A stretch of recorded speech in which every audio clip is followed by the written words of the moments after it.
Hello everyone, ఈ weekend కూడా ట్రావెలింగ్కి ప్లాన్ చేసుకున్నామండి. నేను 15 ఏళ్ల క్రితం ఇక్కడికి వెళ్ళాను.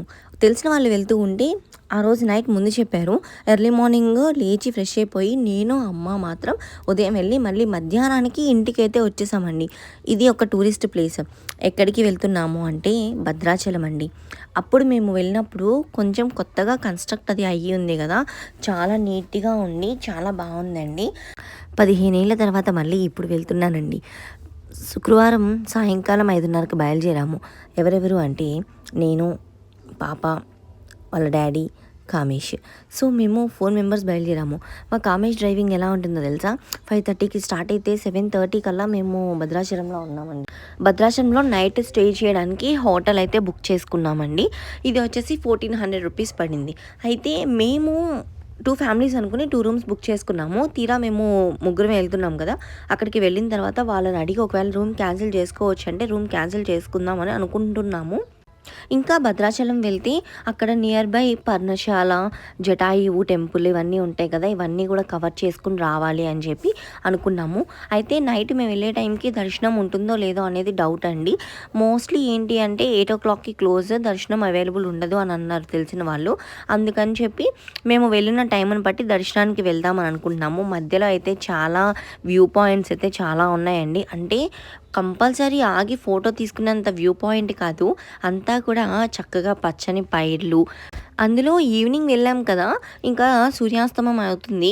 ఆ సూర్యుడు అస్తమించేటప్పుడు లైటింగ్ ఉంటుంది కదా, చాలా బాగుంటుంది. ఇంకా మాకైతే చక్కగా ఎంజాయ్ చేస్తూ 7:30 కల్లా మేము భద్రాచలం వెళ్ళాలి అని అనుకున్నాము. మధ్యలో ట్రాఫిక్ అయితే ఒక 15 మినిట్స్ నుంచి 20 మినిట్స్ ట్రాఫిక్లో హైవే మీద ఎక్కువ ఉందని చెప్పి వేరే షార్ట్ కట్ నుంచి వెళ్దాం అనుకున్నాము. ఆ షార్ట్ కట్ నుంచి వెళ్ళేటప్పటికే మాకు 30 నుంచి 45 మినిట్స్ పట్టిందండి. ఈ 20 మినిట్స్ ట్రాఫిక్లోనే వెయిట్ చేస్తే ఇంకా త్వరగా వెళ్ళే వాళ్ళమేమో అని అనుకున్నాము. కానీ అప్పుడప్పుడు జరుగుతూ ఉంటాయి కదా, పర్లేదు. మా ప్లాన్ ఎలా ఉంది అంటే నైట్ కనుక మేము ఎర్లీగా వెళ్ళిపోతే దర్శనం కంప్లీట్ చేసుకుని టిఫిన్ తినేసి రూమ్కి వచ్చి రెస్ట్ తీసుకుని మార్నింగ్ పర్ణశాల, జటాయువు టెంపుల్ ఇంకా నియర్ బై ఉన్నవన్నీ చూసుకోవచ్చు అని అనుకున్నాము. కానీ మేము వెళ్ళేటప్పటికి 8 అయిపోతుంది దర్శనానికి. మళ్ళీ మేము రూమ్కి వెళ్ళి ఫ్రెష్ అయ్యి దర్శనానికి వెళ్ళేటప్పటికి దర్శనం అనేది క్లోజ్ అయిపోతుంది కాబట్టి మాకు ఇంకా దర్శనం అవ్వలేదు.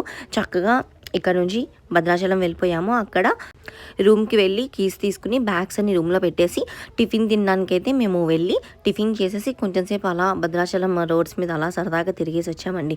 ఎందుకు రూమ్స్ తీసుకున్నారు, వెళ్ళి రెస్ట్ తీసుకోవచ్చు కదా అని అనుకుంటాం కదా. నాకైతే కొత్త ప్లేస్లో త్వరగా నిద్ర పట్టదండి. అలా అని మరీ ఎక్కువ పడుకోకుండా మెలకుగా ఉంటాను అని కాదు, వెళ్ళిన వెంటనే ఆ రూమ్ వాతావరణాన్ని నేను తీసుకోవడానికి చాలా టైం పడుతుందండి. కొంచెం బాగున్నాయి అనుకోండి రూమ్స్, ఈజీగా అడ్జస్ట్ అయిపోతాను. కొంచెం అటు ఇటు ఉన్నాయి అంటే కనుక నేను అడ్జస్ట్ అవ్వలేను. అందుకని చెప్పి రూమ్కి వెళ్ళి లగేజ్ పెట్టేసుకుని టిఫిన్ తినడానికి అయితే అయిపోయాము. తర్వాత ఇలా సిఆర్ ఆఫీస్కి, సెంట్రల్ రిసెప్షన్ ఆఫీస్కి వెళ్ళి ఇక్కడ మెయిన్ మేము రూమ్స్ బుక్ చేసుకున్నాం కదా, ఈ వెబ్సైట్ నుంచి బుక్ చేసినట్టున్నారు మా వారు. సో అందుకని చెప్పి ఇక్కడికి వెళ్ళి ఫస్ట్ మాట్లాడి వస్తారని చెప్పి వెళ్ళి మేము ఫ్రైడే మార్నింగ్ 6 o'clock నుంచి సాటర్డే మార్నింగ్ 6 వరకు బుక్ చేసుకున్నామండి. కానీ మేము ఫ్రైడే ఈవినింగ్ వెళ్ళాం కదా, ఇంకా అక్కడ వాళ్ళతో కొంచెం సేపు మాట్లాడి రిక్వెస్ట్ చేసుకుని ఇంకొక 1 hour 2 hours ఎక్స్టెన్షన్కి మేము ఇంకా టిఫిన్ చేసేసి రూమ్కి వెళ్ళి రెస్ట్ తీసుకున్నాము. రూమ్ టూర్ అయితే నెక్స్ట్ వీడియోలో పెట్టేస్తానండి. మేము భద్రాచలంలో ఎక్కడెక్కడికి వెళ్ళాము, ఏమేమి టెంపుల్స్ చూసామనేది కూడా నేను అప్డేట్స్ ఇచ్చేస్తూ ఉంటాను. సో ఛానల్ని సబ్స్క్రైబ్ చేసుకోండి.